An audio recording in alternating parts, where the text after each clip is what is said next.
Hello, it's Jorbs here. I'm making YouTube exclusive content.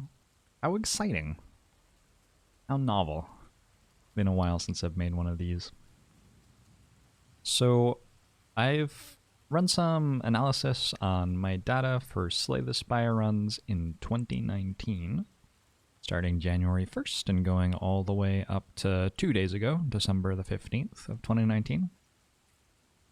And what I want to do with this video is I want to talk about the concept of there being a card that's best in Slay the Spire. Because a question I'm commonly asked by people coming to the game, which maybe seems like a sensible and easy question for me to answer, is like, what's the best card I should be looking out for? What are the top 5 cards I should be trying to get with each character? Stuff like that.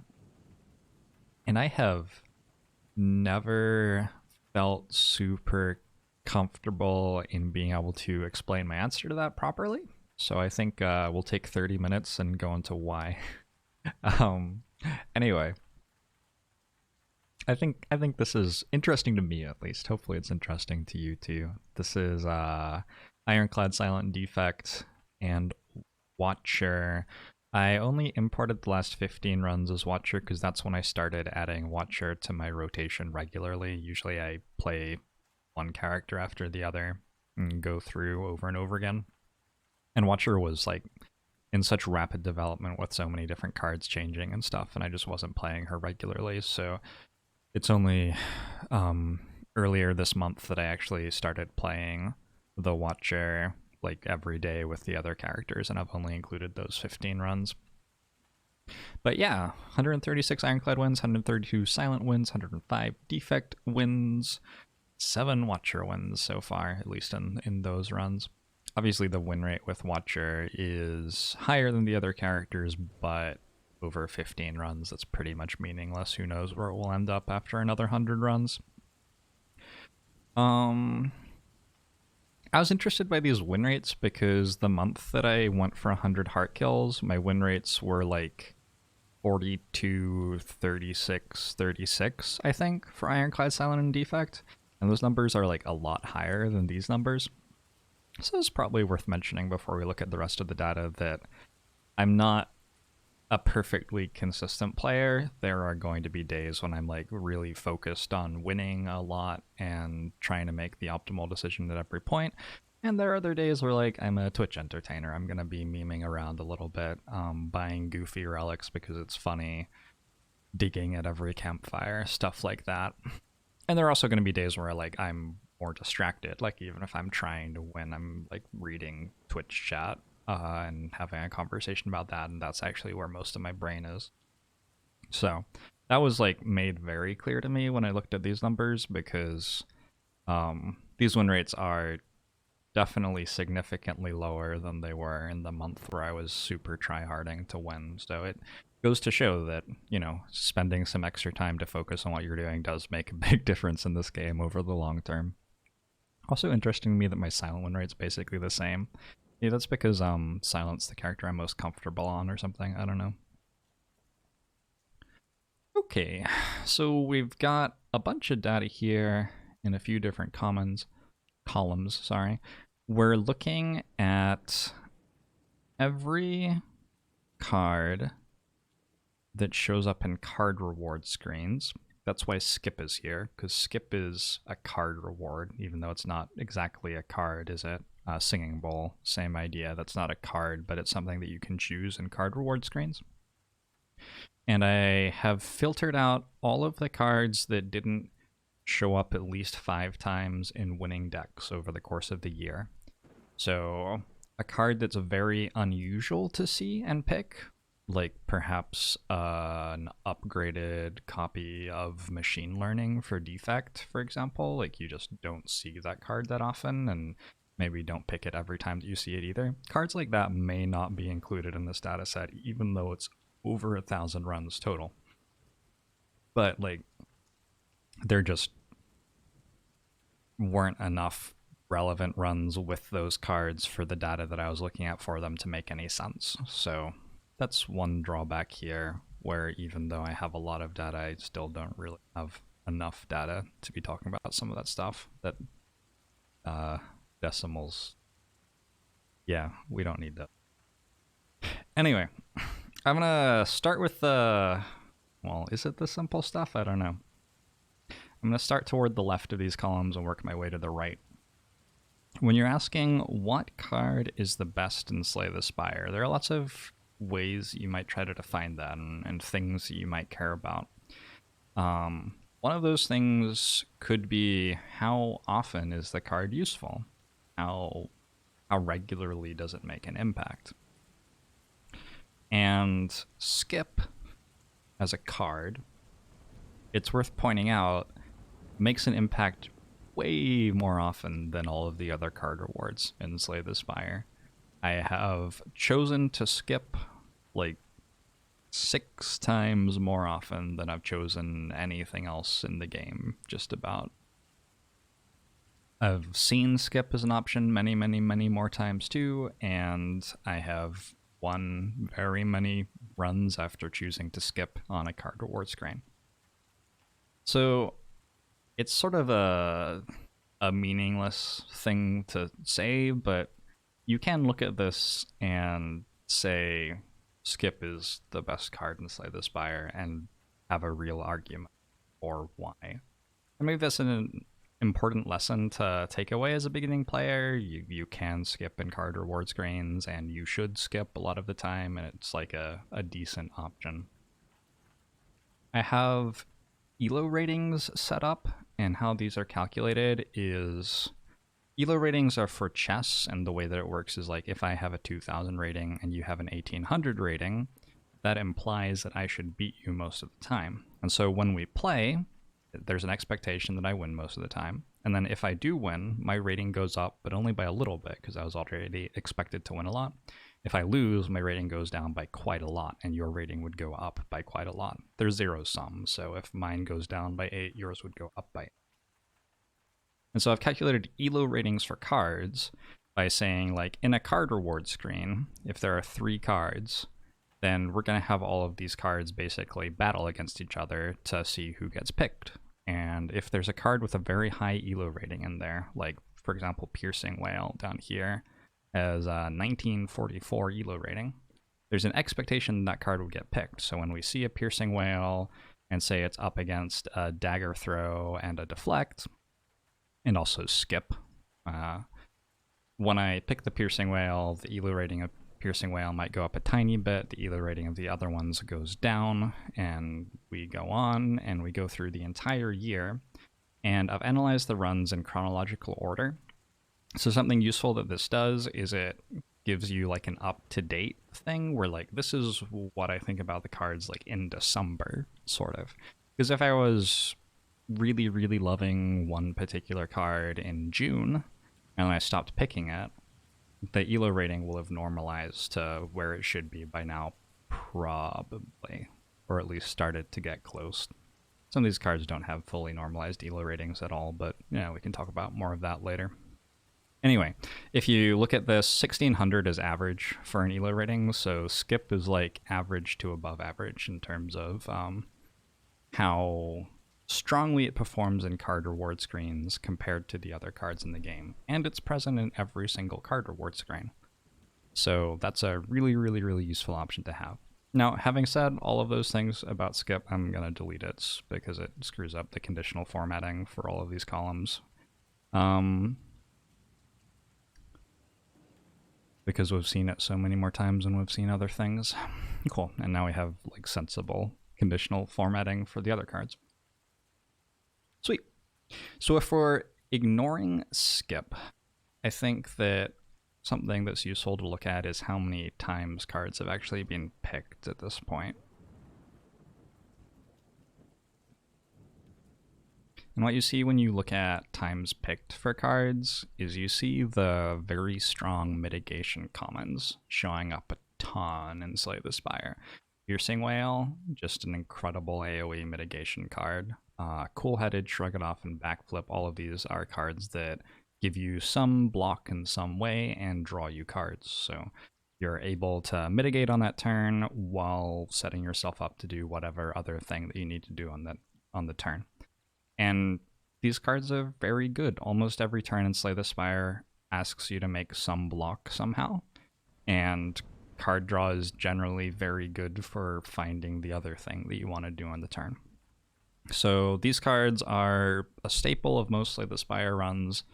They do the best job of any card available at what they're trying to do, just because like you are offered them regularly, so you can get them into your deck and then can play them to do that job. You could say like Impervious is a better block card than Shrug It Off, right? Because it blocks for 30 instead of 8. But it doesn't draw a card. And also I can't put it in my deck because it's a rare. Like I can't find it. If I see it in a store, it costs 160 gold. If I see it in a card reward screen, it may be a boss fight reward, and so there are 2 other rares that I'm choosing as well. So it's hard to take Impervious because I'm having to take like not Offering or not Reaper. And so yeah, Shrug It Off, Backflip, Cool-Headed, Piercing Wail. You can argue pretty reasonably that these are the best cards in Slay the Spire, I think. They're just a constant, valuable staple. Slay the Spire. If we scroll down in terms of times picked here, I think this mostly makes a good amount of sense. I wanted to point out that Disarm is the most picked uncommon for me over the year. I think that that's a useful thing to note.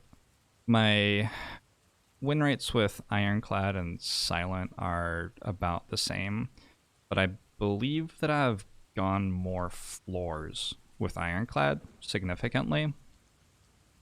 Actually, if we went back to with Skip here, I've seen 400 more skips with Ironclad than Silent.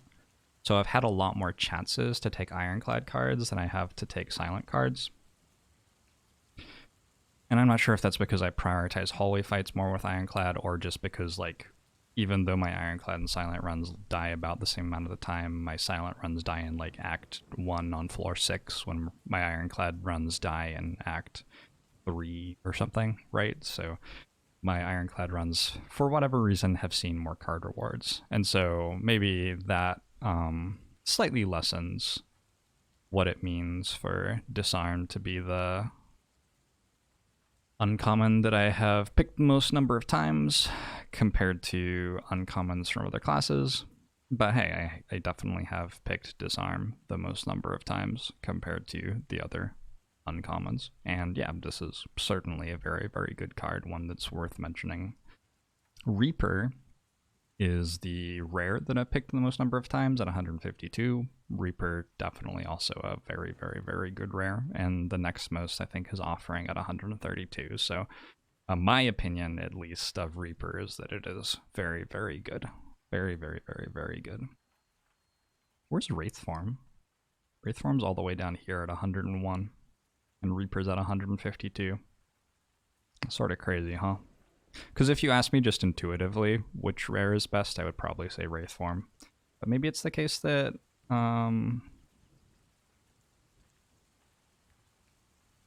well, this is actually really interesting. I've seen Reaper 176 times and Wraithform 114 times. Maybe because Ironclad is better at getting deeper into runs, there's more of a chance for Reaper to help Ironclad than there is for Wraithform to help Silent, where Silent just sort of like dies pretty early in runs a lot. Also, though, sorry, I'm not sure if I was scrolled down enough for you to see Wraithform here. Also, though, like, I've seen Afterimage 18 more times than Wraithform, so maybe I've just sort of run a little bit cold on seeing Wraithform this year. Interesting. It's worth mentioning that I do have upgraded cards as different things from unupgraded cards. And we're not seeing many upgraded cards here. Like, we're just now down here starting to see Shrug It Off plus, Backflip plus, Piercing Wail plus. Very, very good cards for all the same reasons that their unupgraded versions are very good. But if you're asked whether Piercing Wail plus is better than unupgraded Piercing Wail, it's actually not trivial to say which one is better in this game. And maybe naively, it looks like Piercing Whale Plus just does more than Piercing Whale not upgraded. But it's harder to find Piercing Whale Plus than it is to find Piercing Whale without the upgrade. And so the unupgraded one actually, like, over the course of all of your runs, you'll see the unupgraded one doing more for you than the upgraded one, because you're gonna like get it more often, pick it more often, play it more often, and so it's gonna do more for you. Whether over and over again in this video, how exactly you mean what is better is going to change what the answer is, and that's sort of the bigger point to think about taking this away, because we live in a world where we use data like this to try to work out what the right thing to do is, and we are, I would say, quite bad at determining what our goal should be and what our data means in service of that goal. We have great algorithms where if you tell the algorithm those two things, it will give you a very good response, or possibly even the best possible response. But I don't think we're that good at working out what those two things are a lot of the time yet. And in Slay the Spire, it's the same way. I don't know if Skip's better than Piercing Whale, and is Piercing Whale better than Piercing Whale Plus, and is Reaper better than all of those things or not. All of these things depend on what you mean when you ask the question. All right, I'm gonna look at win percentage when a card is picked next. I think that a lot of people think that this should be what we're asking when we're asking which cards are best, and there are a lot of problems with it, which we can get into, but we can also look at it in the ways that it is useful, because there are ways in which it is useful as well. You'll note that Flex, unupgraded Flex, is number 8 for me here with an 89% win rate when picked. You might be thinking, wait a second, is that card good? I don't know. So one problem that we have in naively looking at a win percentage when picked is that there is variance in whether something wins or not. And so in order for something to be able to have a 100% win rate, when overall I have a 35% win rate-ish on Ironclad, in order for something to be able to have a 100% win rate... I'm sorry. Thanks for the sub, Momentum. I should probably turn my notifications off while I'm recording videos. That was just somebody offline subbing to my Twitch channel. Sorry about that. In order for something to have a 100% win rate, there are like 3 ways that could happen. 1, the card could be fucking bonkers insane in ludicrous ways. Because I only have a 35% win rate overall, so if it was really true that every time I saw that card I always won, then like I'd presumably have to lose every single time I didn't see the card for the numbers to work out. So yeah, it would have to be like a card that was so strong that it made you win, and the game would have to be so hard that you could never win without it for it to make sense for a card that I picked like 300 times to have a 100% win rate. Just like doesn't really make sense for that to happen. So that's way number 1, which is not happening at all in any of this data. Way number 2 for a card to have a 100% win rate when picked is for it to be a card that I basically only pick if I'm going to win already. So ways that could happen would be if a card could only show up in Act 4, maybe. There isn't a card like that, but there are colorless cards which can only show up in card reward screens in Act 3, like Flash of Steel. This shows up at the Sensory Stone event in Act 3. And so when I see Flash of Steel, I've already made it to Act 3 with Silent. I have a deck that's good with Flash of Steel, or Thinking Ahead is exactly the same thing, actually. And I take those cards in Act 3, and they have a huge advantage over cards which I take in Act 1, because I already know that my deck was good enough to beat the Act 1 boss, to beat the Act 2 boss, etc. Cool. Okay, so that's way number 2, that you could have a 100% win rate. And then way number 3 that you could have a 100% win rate is you could have just gotten lucky. So Offering Plus is here. It's won 10 out of 10 times. That's cool. It's a really good card, for sure. It's not super surprising that it's really good. But Offering Plus, I think, actually has all 3 of the things going on. So maybe it's a good example. Offering Plus shows up if you have Toxic Egg. A lot more than it does if you don't have Toxic Egg. And Toxic Egg is a very strong relic. Offering Plus shows up later on in the run, on average, than like commons do. Because as a rare card, it can't show up on floor 1, and as a rare card, it shows up for boss fight rewards. So generally, rare cards are going to get a little bit of a boost to win percentage because you often see them at the end of a boss fight, which implies that you won a boss fight, so your deck's probably okay. And then number 3, it's only been picked 10 times, and so even though probably this card's only meant to have a 60% win rate or something like that, it has a 100% win rate because I've gotten lucky enough those 10 times to not lose yet. So, a lot of the time when we're looking through these cards, that's why they are here. One of those 3 reasons. And none of those 3 reasons are very useful, actually, for telling which cards are the best cards. But having said that, there are some cards here that are for sure good. Shockwave Plus, I would never say that that card isn't good. Reaper Plus is certainly good. Glacier Plus is incredible.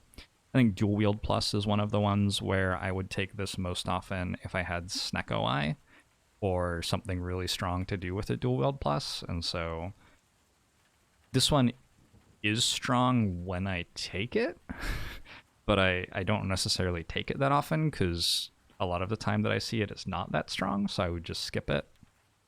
That's another thing about win percent when picked. If a card is very good or very bad, depending on what's going on in the run, you're probably only going to pick it when it's very good, which means that you might pick a card only 2% of the time, like Flex here.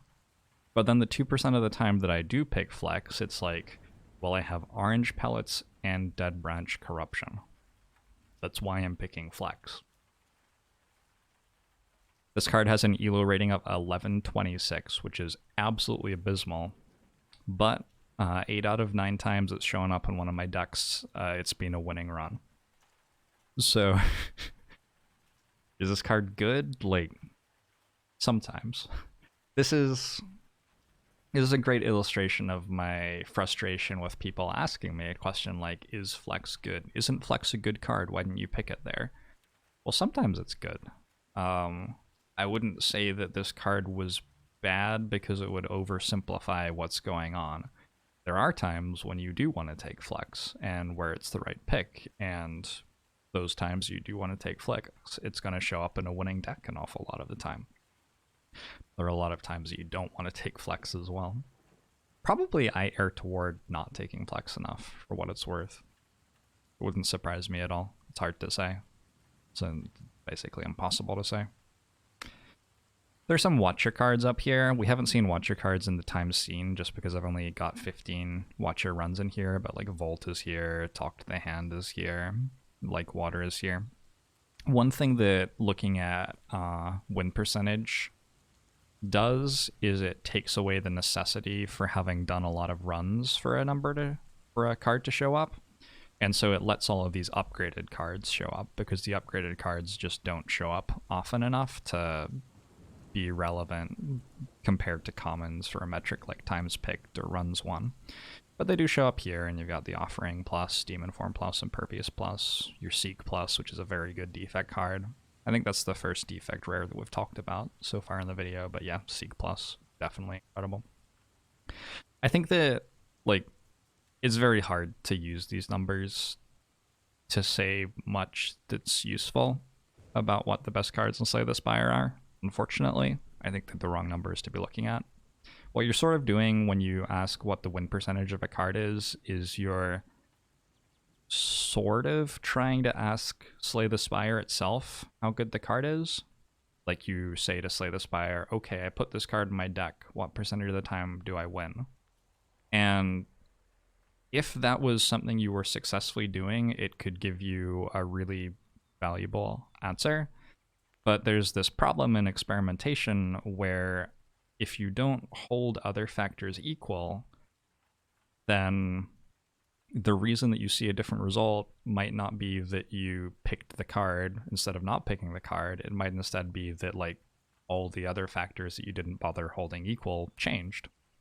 And that's exactly what you see with like flex. Like when I pick flex, I have dead branch, I have corruption, I have orange pellets. All of those things mean that I'm going to win the run. And so it's unfair to compare my win rate with flex to my win rate with offering plus, which is having a high win rate for different reasons, which are also not very useful to us, but are certainly different. Okay, so that's win percentage. Let's look at pick percentage next. Because if win percentage is asking Slay the Spire how good a card is, pick percentage is sort of asking me how good a card is. Pick rate shows more precisely how often when I see the card rewards, I think that this card is the best card out of the card rewards, including skip as an option. And so that's a little bit different from what the best card is for all the reasons that we've talked about earlier. Like, I think there's a pretty good argument that Piercing Whale is the best card, but it won't show up at 100% into my pick rate because of all the things we've said earlier. But this is, I think, a pretty useful way to look at cards and start to see which are the cards that I consistently think are really, really strong compared to the other cards. And when I sort by pick rate, it makes a lot of sense to me. Because again, this is based on my judgment, so of course it's going to, right? And maybe if you look at the cards and you play the game differently from me, maybe these don't make as much sense to you. But for me, Wraithform plus, Defrag plus, Adrenaline plus, Finesse... Finesse probably doesn't show up against very good cards very often. That's probably why it has a high pick rate, which is, we'll get to that next with ELO rating, right? Crippling Cloud plus, it's called Crippling Poison here because that's the old name of the card. Flash of Steel, Disarm plus, Feel No Pain plus, Defrag, Disarm, Talk to the Hand, Wraith Form unupgraded, Glacier, Reaper, Echo Form, Volt, Dark Shackles, again, sort of like Flash of Steel and Finesse, Dark Shackles. Flame Barrier plus, Biased Cognition, Malaise Offering plus, Cool Headed plus. Like, I'm salivating right now as I read these card names. These are all very, very, very good card names. And this is like one of the simplest metrics you could choose, I think. But this metric just does a good job of showing, okay, how often does Steven think this card is the best card on offer? And if that's what you care about, this metric has value to you. And in general, in the world, if we have people who spend a lot of time becoming experts at something, right, then seeing what their opinion is about the thing can be very valuable. It can be a lot simpler to get that than to try to work everything out from scratch by ourselves, or to try to work everything out about a thing without including a human opinion anywhere. So, I mean, win percent actually does have human opinion all over it with how I play the game, but you could imagine trying to create a metric for Slay the Spire which judged what the best card was without ever having a human involved. You can imagine building a neural network that played the game, and the only human involvement would be setting the neural network up and pressing play, and then it could use a ton of computing power and work out things about different cards. And then you could ask it, you could do the thing in A Hitchhiker's Guide to the Galaxy where you ask what the meaning of life is, and it says 42, and it turns out that you asked the wrong question. You could ask it what the best card is, and depending on what it thought you were asking, it would give you a different answer. You could do that, but like, there are a bunch of people who play Slay the Spire a lot at a pretty high level. You can also just look at what they do, right? It's also worth pointing out, I think, that looking at individual player pick rates is going to tell you, I think, a cleaner story than looking at aggregated pick rates.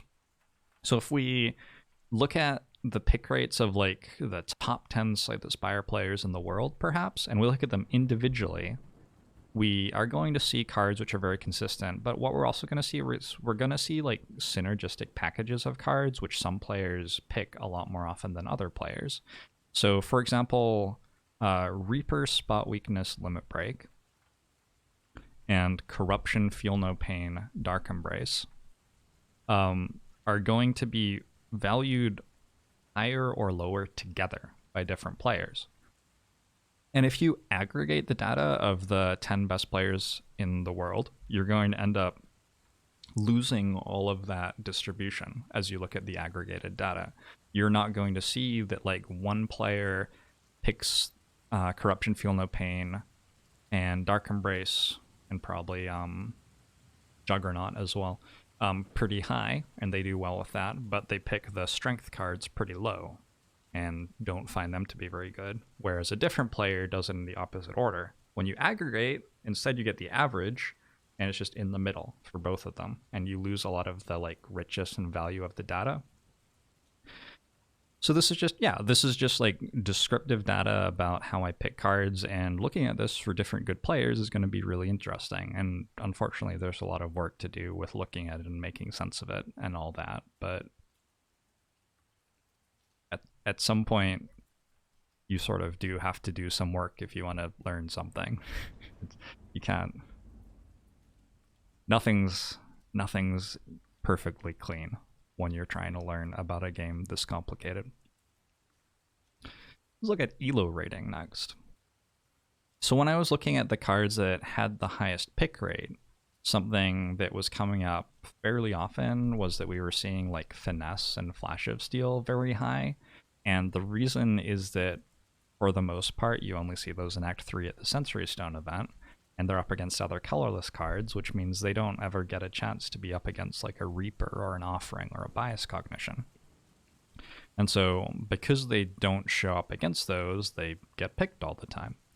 But when you sort based on ELO rating, now all of a sudden you're not going to see cards like that, because those cards never had to compete against something like Reaper. And if they did have to compete against something like Reaper, Reaper would get picked a lot, and the other cards' pick rates would go down. Now, the problem with ELO rating as set up currently is that there isn't enough data for the upgraded cards to have normalized yet. Even after 1,000+ runs, there just isn't quite enough data yet. And so when we look here, we see a Cool-Headed Plus down a little way, and a Piercing Whale Plus, and a Shrug It Off Plus. And those have actually successfully normalized as commons to be better than their unupgraded versions. You'll note that unupgraded Cool-Headed, unupgraded Piercing Whale, unupgraded Shrug It Off are not higher than these cards, which is good. But we don't have enough data for uncommons and rares to have normalized such that the upgraded versions are rated higher than the unupgraded versions. And I think largely that's because there's not enough data yet. So that's unfortunate. Anytime that you take a system and you sort of like add more constraints, add more processing to it, you sort of, maybe this isn't true every single time, but a lot of the time you need more data for that to give you full throughput for it to keep making sense. And this is a case where probably with 1,000 runs, our pick rate data, we had enough runs for pick rate to make sense a lot more often than we do for this ELO rating mechanic that I've set up to make sense. But anyway, I think that you can go back to the whole like times picked argument where unupgraded versions of cards, if you're seeing them and using them a lot more than the upgraded versions, maybe it's worth saying like, hey, this bias cognition that I keep picking, it actually shows up in card rewards, whereas the upgraded version doesn't. And so bias cognition's important to me. So looking through these, one thing that I note is that defrag and biased cog are very, very, very high on defect, and I don't think I've seen defect cards show up very, very high by any other metric. And I think this is worth getting into because we've been saying a lot about how like Wraith form's really good because, well, here it is. It has a high elo rating, a high pick rate, a high win percentage. There's just, it does everything, this Wraith form card. And intuitively, Wraith form's probably the card I would have said was the best card before I started making this video and looking at numbers. But I don't feel like we've said that defect cards are that good yet because their win rates aren't that high, because I don't win as much on defect as I do on Ironclad and Silent. Also, I haven't played as many floors as defect because I die earlier on defect. And so when I compare my defect cards to my Ironclad and Silent cards, they don't have as many chances to be picked. They don't have as high win rates because I don't win as often. And so they get buried in this list and I don't see them. But what an elo rating method of analysis does is it makes clear that there's like one very specific synergy package with defect that I like always try to build. I almost never, it's not true that I never go for like claws and all for one or something like that, but I very, very rarely try to make a defect deck work that doesn't extremely highly prioritize picking bias cognition and defragment. And maybe I need to be, like, maybe I'm making a mistake there and I need to be taking some other things more highly sometimes too, because I've certainly had my runs where I win with defect without much focus. But that's where I'm at right now. And so you could argue perhaps that bias cognition and defragment were the best cards in the game because for defect, they are so important, which is a different sort of argument from the other stuff that we've been saying.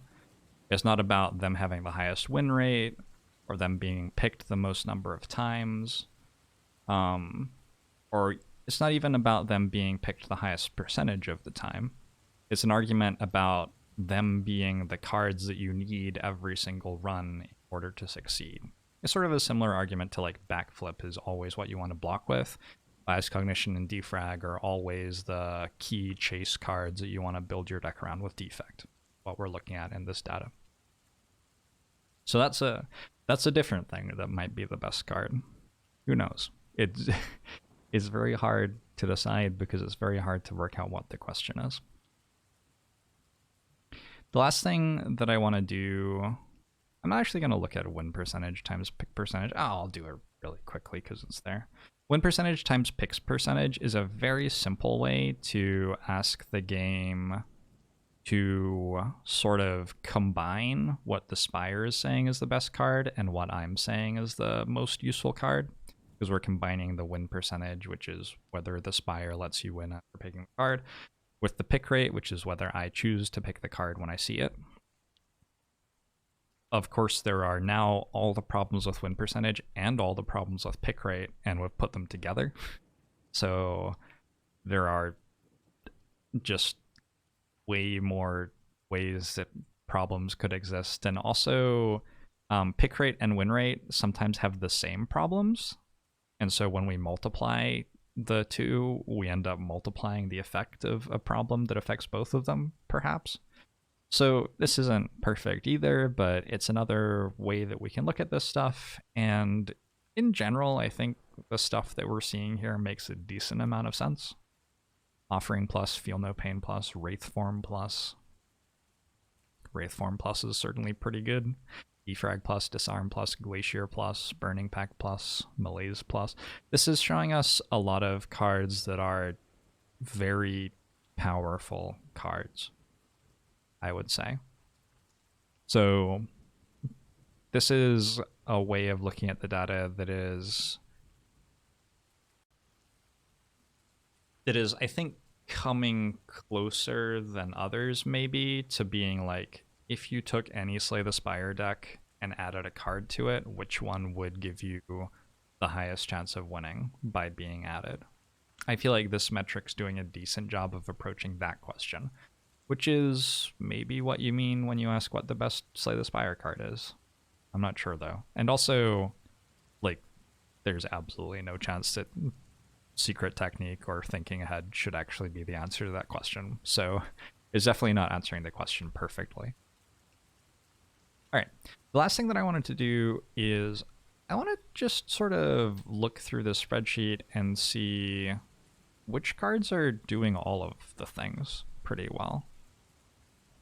Now, a lot of these metrics have the same input variables in them. So like something with a high pick rate is going to have a higher elo rating, you would think. So sometimes there's going to be like the reason that everything's lit up green is that there's one thing going on which is causing everything to light up green. And maybe sometimes that'll be that the card's good, whatever that means. Other times, though, there will be like one column that isn't super green, and then other columns are pretty green. And for this one, it's like, well, the reason that defrag is green everywhere except for win rate is that we take it really early in runs and that it's for defect, right? So we can try to understand why some of these cards have very good numbers and some of them have very good numbers except for one of them or except for three of them or something like that. Afterimage jumps out as a card that performs very well in every metric. Feel No Pain, Noxious Fumes, Footwork, so these like very powerful uncommon powers seem to be doing very well everywhere. Piercing Whale plus Shrug It Off plus, sure, makes sense that those would be good. Spot Weakness, Feed, Impervious, yep, all of these make sense for sure. Genetic Algorithm, I think, is a really interesting one, because I think you can identify that Genetic Algorithm is actually a card that you want to pick more early in the game than late in the game. Hey, cat. And so it makes a lot of sense that Genetic Algorithm's win rate would be lower because it's like getting picked in Act 1 instead of getting picked in Act 3. But all of the other numbers are still very good. So Genetic Algorithm's a card which would have been really easy to miss if we were looking at win percentage. And if we were looking at any metric that included win percentage, like win percentage times pick percentage, for example, it would be pretty easy to miss too. And even if we're looking at pick rate, we don't really like picking Genetic Algorithm in Act 3, so we miss some of that too. I think it's worth pointing out that Genetic Algorithm is a really, really, really good card for Act 1. And some way that we could try to get to that data would be to split this apart and just look at which cards we pick in Act 1 versus Act 2 versus Act 3. Like basically make 3 of these spreadsheets based on the acts. It's not something I've done, and a problem is that there just isn't enough data to do it. All right, looking through some more stuff. Piercing Whale, which is another one of the cards that I would say was the best card in the game a decent amount of the time. Like intuitively, like, yeah, Piercing Whale is really good. Piercing Whale shows up very heavy green in every metric. Singing Bowl for Silent shows up very heavy green in every metric. Singing Bowl for Silent has a much higher win rate than Singing Bowl for Defect and Ironclad. And I don't think that's just variance. I think that's because Silent benefits a lot from having enough max HP to survive turn 2 and 3 against the Heart. And also, I think it's because Silent has a lot of cards that you can take if your deck isn't ready yet. But also, Silent decks can get to a point where they're ready pretty early in the run. And so, like, if my Silent deck's not ready, I could take Piercing Whale or Backflip or Dodge and Roll or like any of the damage cards, any of the scaling powers or whatever. So there are tons of reasons that I wouldn't have to take Singing Bowl Plus if my deck wasn't ready yet. It's 47 pick rate versus 50% pick rate for Defect for what it's worth. I don't see the Ironclad one here right now. But then once my deck is ready, I can just take Singing Bowl all the time, and I think that contributes to having a pretty high win rate with Singing Bowl for Silent. Here's Singing Bowl for Ironclad down here. Singing Bowl for Ironclad has a 45% pick rate. So, yeah, I am... Well, they're all about the same pick rate, aren't they? I don't know. Escape Plans here lit up green pretty well. Catalysts lit up green pretty well. So is Burst. These all make a ton of sense to me. Self-Repair has a low win rate. I think that's because it's a card that wants to be an Act 1, like genetic algorithm. Cool-Headed has a pretty low win rate, and I was looking at this data earlier and wondering if maybe I like Cool-Headed too much, actually. That's one of the ones that jumped out at me, and I was like, oh, maybe I'm treating this card like it's Shrug It Off or Backflip, but maybe it's not actually that in this case. Maybe Cool-Headed's something that you don't really take until you have Defrag and Bias Cog set up. Anything else? Singing Bowl for Ironclad does okay. Metallicize actually does pretty well for Ironclad. Predator for Silent lights up green pretty nicely. Very good Act 1 damage card. Calculated Gamble for Silent lights up pretty well. Backflip, of course. Dash or Combust-ish? I mean, yeah, that's like a staple card that you generally like a decent amount. As we get further and further down the list, we're going to see less and less green here. Shrug It Off does pretty well. At this point, we're starting to see like lots of commons because commons show up green in these columns.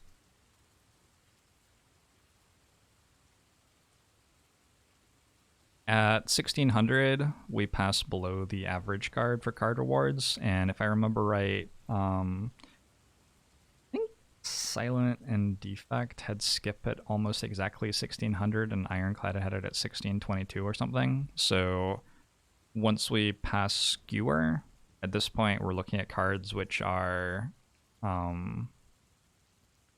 being picked about as often as Skip is, or less often than Skip is, or whatever that is worth.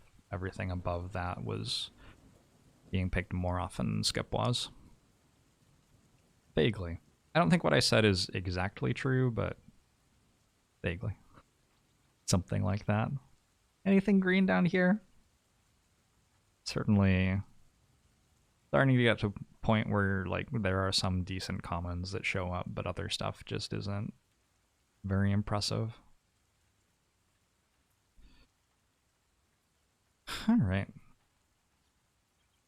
And then those are all of the cards that I looked at. There are other cards in the game, but I didn't have 5 runs with them, so I didn't include them in the data. So I'll link the spreadsheet in the description of the video if you want to take a look at it yourself. I created the data by looking at my run files, which are in like my local directory for Slay the Spire. Everybody has these run files which have a lot of data. Unfortunately, the data doesn't tell you what happened inside combat. It like tells you fought against an avocado and you left the fight with this much health. I think it might tell you if you used potions or not, but it doesn't tell you like you used these cards in the fight. So I can't get data on like actual like how many times you play a card for every time that you draw it. If a card was played 90% of the time that you drew it, maybe that would imply that it was a better card than if a card was played 10% of the time that you drew it. But I mean, that's just one other metric that you could be looking at, right? There are so many different metrics, so many ways that you could answer this question of which card is best. Yeah, unfortunately I can't do that, but any of you who are interested in this, the data is all in like a text format. It's pretty straightforward. I think it's a JSON text format. It's pretty straightforward if you have competence with coding to look at this data and start to pull numbers out of it and make conclusions like. So I would encourage you, if this seems really fun, to take a look at it yourself and maybe spend a day or two analyzing some numbers and seeing what you get. And there's all sorts of other stuff you can analyze too. You could look at like what's the hardest hallway fight, for example, and the numbers would all be completely different things. I guess I'll also upload the folder with all of the runs and give a link to that on the YouTube video. So if you don't have a ton of your own runs, you can do some data analysis on mine. I think I didn't mention, but I did only include Ascension 20 runs in this data. So the folder I'm uploading, I think, has some non-Ascension 20 runs, but this data that we're looking at only has Ascension 20 stuff. All right. I said that would take 30 minutes. It took 50. That's pretty par for the course from me. Zephyr's falling asleep. Sorry about that, Zephyr. Hope you enjoyed the rain sounds, and I will see you next time. Hope you're having an awesome December.